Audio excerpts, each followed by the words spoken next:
आप देख रहे हैं Janwadi news top 20 sponsored by Shobhit university Meerut. Shobhit university, empowering nation through education.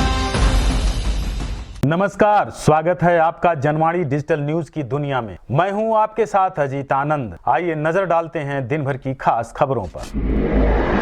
एक बार फिर आमने सामने आए सीएम केजरीवाल और LG Vinay Kumar Saxena. Delhi excise policy की होगी सीबीआई जांच। दिल्ली में मुख्यमंत्री और एलजी के बीच अनबन का पुराना नाता है। एक बार फिर दोनों आमने सामने खड़े हैं। आज शुक्रवार को दिल्ली के उपराज्यपाल ने केजरीवाल सरकार के खिलाफ कड़ा कदम उठाया है। एलजी विनय कुमार सक्सेना ने दिल्ली सरकार की एक्साइज पॉलिसी के खिलाफ सीबीआई जांच के आदेश दिए हैं। लुलू मॉल प्रकरण पर सपा नेता आजम खान ने दिया बयान। बोले, राजनीति का स्तर गिरा है, मैं तो अंधा, गूंगा और बहरा हूं। लखनऊ के लुलू मॉल प्रकरण पर आजम खान ने कहा है कि हमने लुलू मॉल नहीं देखा है, हम कभी मॉल नहीं जाते। हमने अपने कार्यकाल में सड़कें बनवाई, रोड बनवाए, विकास किया। हर मामले में राजनीति हो रही है, राजनीति का स्तर लगातार गिरता जा रहा है। सीबीएसई 10वीं और 12वीं का परीक्षा परिणाम घोषित। 12वीं कक्षा की टॉपर बनी बुलंदशहर की तान्या सिंह, तो 10वीं की शामली निवासी दिया नामदेव। आज सीबीएसई बोर्ड ने 2022 का परीक्षा परिणाम 10वीं और 12वीं कक्षा का घोषित कर दिया है। रिजल्ट घोषित होने के साथ ही छात्र छात्राओं में उत्साह की लहर दौड़ गई। बोर्ड के घोषित परिणामों में इस बार 12वीं कक्षा की टॉपर बुलंदशहर की रहने वाली तान्या सिंह ने 500 में पूरे 500 अंक हासिल किए, तो वहीं 10वीं कक्षा में शामली की रहने वाली छात्रा दिया नामदेव ने भी 100% अंक हासिल कर टॉप किया। सीबीएसई बोर्ड 2022 के रिजल्ट देख खिल उठे छात्र छात्राओं के चेहरे। वेस्ट यूपी के छात्र छात्राओं ने लहराया परचम, टॉप लिस्ट में आया नाम। बिजनौर की छात्रा घृताची गुप्ता ने 12वीं में कॉलेज को टॉप किया है, तो वहीं मेरठ की छात्रा अंशिका पोसवाल ने आर्ट्स स्ट्रीम में 99.8% अंक हासिल किए। इसके अलावा छात्रा मिसी गोयल ने कॉमर्स में कॉलेज टॉप किया। उधर मानवी के 99.8% अंक आने पर रालोद नेता डॉक्टर राजकुमार सांगवान बधाई देने घर पहुंचे हैं। दूसरी ओर अभिनव चुग को 99.8% अंक लाने पर घर में खुशियां हैं। वहीं गॉडविन पब्लिक स्कूल के टॉपर शिवम राणा को स्कूल की ओर से सम्मानित किया गया है। मेरठ पहुंचे मंत्री सुरेश खन्ना के सामने ग्रामीणों ने रखी बड़ी समस्याएं। निरीक्षण के दौरान अधिकारी को दी चेतावनी और चलते बने। समाधान न मिलने से ग्रामीण हुए नाराज। मेरठ जिले के प्रभारी मंत्री सुरेश खन्ना आज शुक्रवार को मेरठ पहुंचे। इस दौरान मंत्री सुरेश खन्ना ने शहीद स्मारक का निरीक्षण भी किया। कैली गांव में पहुंचने पर लोगों ने साफ सफाई, नालों की सफाई व सामुदायिक शौचालयों में अटी पड़ी गंदगी को लेकर शिकायत की। शिकायत सुनने के बाद सिर्फ आश्वासन ही मिला, समाधान कुछ नहीं। इससे ग्रामीणों में गुस्सा है। मेरठ की सीबीएसई टॉपरों ने बताए सफलता के राज। कोई प्रोफेसर तो कोई बनना चाहता है आईएएस। मेरठ जिले के महावीर नगर निवासी अभिनव चुग सीए बनना चाहते हैं। वह अपनी सफलता का श्रेय माता पिता और शिक्षकों को देते हैं। तो वहीं प्रभात नगर निवासी मानवी साइकोलॉजी ऑनर्स के बाद प्रोफेसर बनना चाहती है। वह अपनी सफलता का श्रेय दादा सिंचाई विभाग से retired chief engineer Vijendra Singh और दादी एवं शिक्षकों को देती है। नेहरू नगर निवासी अंशिका पोसवाल का सपना आईएएस बनना है। इसके लिए वे सिविल सर्विसेज की तैयारी करेंगी। टॉपर्स से बातचीत में एक अनोखी बात सामने आई है। वे सभी अभी तक सोशल मीडिया से दूरी बनाए हुए हैं। सीबीएसई टॉपर दिया नामदेव ने बताए सफलता के रहस्य। राजनीति में मोदी योगी हैं पसंद, तो सेल्फ स्टडी से मिली आसमान की ऊंचाई।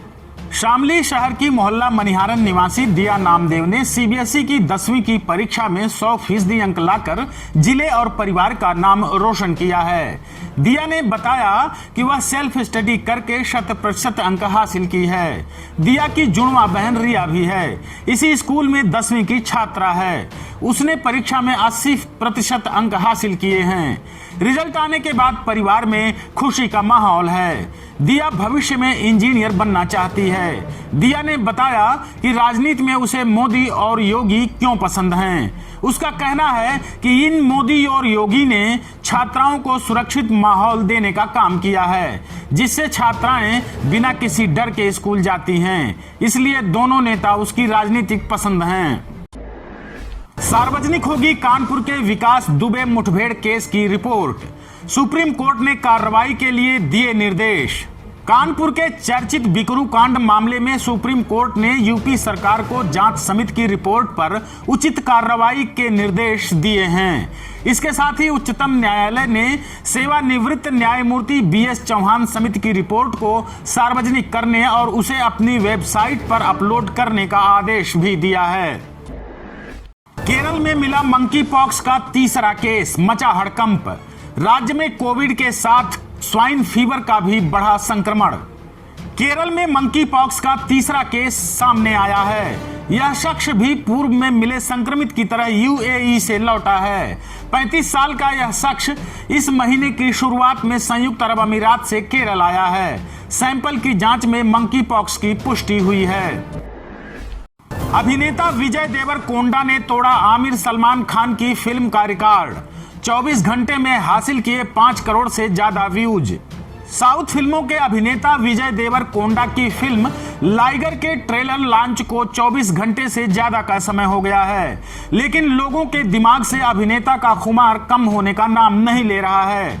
21 जुलाई को रिलीज हुए लाइगर के ट्रेलर ने 24 घंटे में 5 करोड़ से ज्यादा व्यूज हासिल कर लिए हैं। कोंडा ने आमिर और सलमान खान को काफी पीछे धकेल दिया है। आप देख रहे हैं Janwadi news top 20, sponsored by Shobhit university Meerut. Shobhit University, empowering nation through education. अभिनेता सोनू सूद ने भाजपा के संगठन मंत्री BL संतोष से की मुलाकात, मची हलचल। इससे पहले केजरीवाल से भी मिल चुके हैं सोनू सूद। अभिनेता सोनू सूद ने दिल्ली में भाजपा के संगठन मंत्री BL संतोष से मुलाकात की है। सूत्रों के हवाले से यह जानकारी सामने आई है। बताया जा रहा है कि सोनू सूद ने दिल्ली में BL संतोष के आवास पर मुलाकात की है। बता दें, इससे पहले सोनू सूद केजरीवाल से भी मुलाकात कर चुके हैं। सियासी गलियारों में मुलाकात से हड़कंप मच गया है। गैर मुस्लिम शख्स के चुपके से मक्का पहुंचने पर मचा बवाल। सऊदी अरब सरकार ने की बड़ी कार्रवाई। एक यहूदी इजरायली पत्रकार को चोरी छिपे सऊदी अरब के मक्का शहर पहुंचाने में मदद करने के आरोप में एक सऊदी नागरिक को गिरफ्तार किया गया है। शख्स पर आरोप है कि उसने ग्रैंड मक्का मस्जिद से लेकर माउंट अराफात तक पत्रकार को पहुंचाने में मदद की है। बता दें कि मक्का और मदीना में गैर मुस्लिमों के प्रवेश पर प्रतिबंध है। ऐसे में किसी गैर मुस्लिम का यहां पहुंचना इस्लाम के नियमों के खिलाफ बताया जाता है। POK में शांतिपूर्ण विरोध प्रदर्शन पर पाक सुरक्षा बलों ने की अंधाधुंध फायरिंग। आतंकी कानून के तहत सैकड़ों निर्दोषों की हुई गिरफ्तारी। पाकिस्तान के कब्जे वाले कश्मीर POK के पुंछ इलाके में पाकिस्तानी सुरक्षा बलों द्वारा की गई अंधाधुंध फायरिंग में कई प्रदर्शनकारी घायल हुए हैं। कईयों के मौत की भी खबर है। सूत्रों के अनुसार इस घटना में 65 स्थानीय लोगों को गिरफ्तार किया गया है। इनमें से 30 के खिलाफ आतंकी कानून के तहत मामला दर्ज किया गया है। अधिकारियों द्वारा अभी तक मृतकों की संख्या का खुलासा नहीं किया गया है। छठे ट्रेडिंग सेशन में तेजी में बंद हुआ शेयर बाजार। सेंसेक्स फिर पहुंचा 56,000 के पार। लगातार छठे कारोबारी दिन शेयर बाजार तेजी के साथ बंद हुआ है। विदेशी निवेशकों की खरीदारी के चलते शेयर बाजार में शानदार तेजी रही है। सेंसेक्स फिर से 56,000 अंकों के ऊपर जा पहुंचा है। निफ्टी 114 अंकों की तेजी के साथ 16,719 अंकों पर बंद हुआ है। नहीं थम रहा है यूपी का भ्रष्टाचार और ट्रांसफर विवाद। आज दिल्ली जाएंगे CM योगी और दोनों डिप्टी CM। आला कमान से होगी मुलाकात। उत्तर प्रदेश में ट्रांसफर को लेकर बीते दिनों चल रहे विवाद थमने का नाम नहीं ले रहा है। अब सीएम योगी आदित्यनाथ और दोनों डिप्टी सीएम को दिल्ली बुलाया गया है। बताया जा रहा है कि शुक्रवार देर शाम सीएम योगी दिल्ली जाएंगे। शिवपाल सिंह यादव ने द्रौपदी मुर्मू को दी बधाई। अखिलेश यादव पर कसा तंज, बोले मेरी चिट्ठी के कारण हुई क्रॉस वोटिंग। शिवपाल सिंह यादव ने कहा है कि मेरी चिट्ठी के असर के चलते सपा में क्रॉस वोटिंग हुई है। गौरतलब है कि नेताजी के बारे में यशवंत सिन्हा के एक पुराने बयान को लेकर शिवपाल ने सपा विधायकों से अपील की थी। शिवपाल ने कहा है कि द्रौपदी मुर्मू जी से समय लेकर मिलूंगा। द्रौपदी मुर्मू के राष्ट्रपति चुने जाने पर उन्हें बधाई दी। उपराष्ट्रपति चुनाव में हिस्सा नहीं लेंगी ममता बनर्जी के ऐलान से मचा हड़कंप। विपक्षी दलों की उम्मीदवार मार्गरेट अल्वा की ममता बनर्जी को दो टूक। उपराष्ट्रपति चुनाव में तृणमूल कांग्रेस के वोटिंग से दूर रहने के फैसले को मार्गरेट अल्वा ने निराशाजनक बताया है। उन्होंने कहा है कि यह समय अहंकार या क्रोध का नहीं है, यह समय साहस, नेतृत्व और एकता का है। मेरठ में कार सवार ने महिला कांवड़िया को मारी टक्कर। महिला कांवड़िया समेत 2 लोग बुरी तरह से घायल, अस्पताल में भर्ती।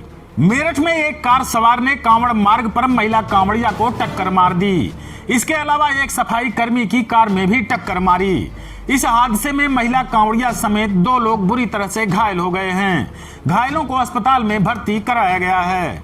तो वहीं सफाई कर्मियों ने इकट्ठा होकर कांवड़ मार्ग पर ही जाम लगा दिया, जिसके बाद मौके पर पहुंची पुलिस व अधिकारियों ने दोनों पक्षों को समझा बुझाकर जाम खुलवाया। बुंदेलखंड एक्सप्रेसवे का हाल देखकर आप चौंक जाएंगे। कहीं दरक गई सड़कें तो कहीं मिट्टी का हुआ बड़ा कटान।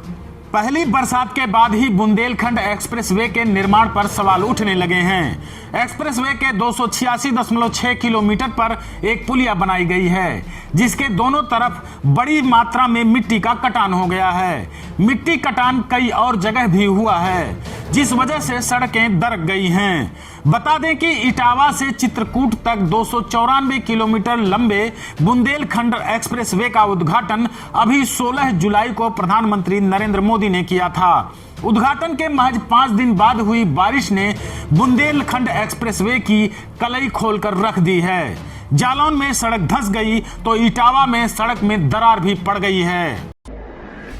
सीबीएसई रिजल्ट के देहरादून रीजन में 10वीं की परीक्षा में अग्रिमा प्रधान ने किया टॉप। 12वीं कक्षा के अभिनव रहे टॉपर। सीबीएसई बोर्ड ने शुक्रवार को 10वीं और 12वीं कक्षा के नतीजे घोषित कर दिए हैं। देहरादून रीजन में 12वीं के परीक्षा परिणामों में एक बार फिर लड़कियां लड़कों से आगे रहीं।